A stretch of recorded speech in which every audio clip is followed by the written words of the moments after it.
Sejarah besar dunia tentang kenapa ada 7 hari dalam satu minggu.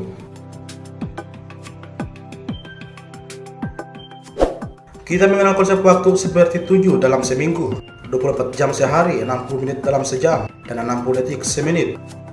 Namun, pernah gak sih kalian bertanya dari mana asalnya? Kenapa jumlahnya harus segitu?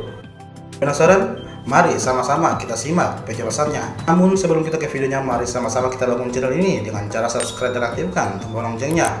Like dan share ke media sosial kalian, biar teman-teman kalian tahu apa yang kalian telah tonton di channel Kibo Kelana.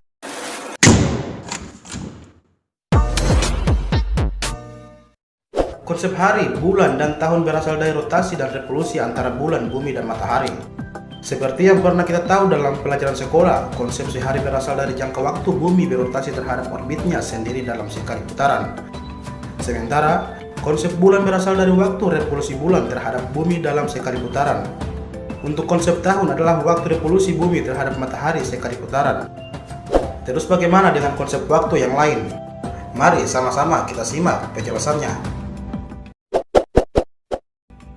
Pada tahun 1500 sebelum Masehi, Mesir kuno membagi waktu dalam sehari menjadi 12 bagian dari matahari tenggelam hingga terbit.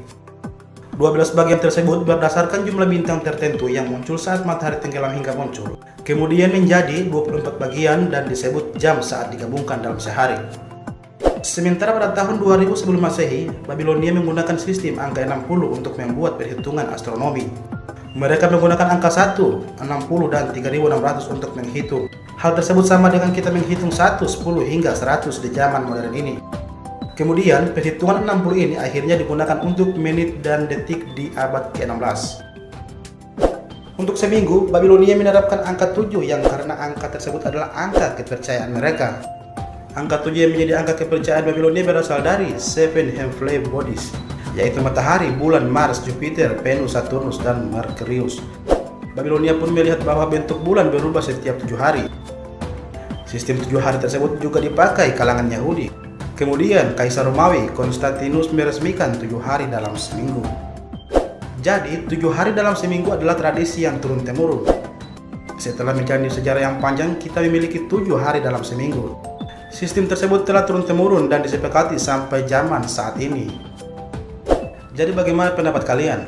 Apakah 7 hari dalam seminggu sudah cukup? Atau apakah masih kurang untuk kamu berlibur? Kalian bisa membagi pendapat kalian di kolom komentar.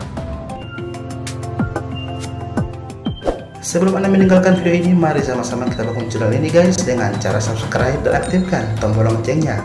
Like dan share ke media sosial kalian, biar teman-teman kalian tahu apa yang kalian telah tonton di channel Kibo Kelana. Kita akan berjumpa lagi di video berikutnya.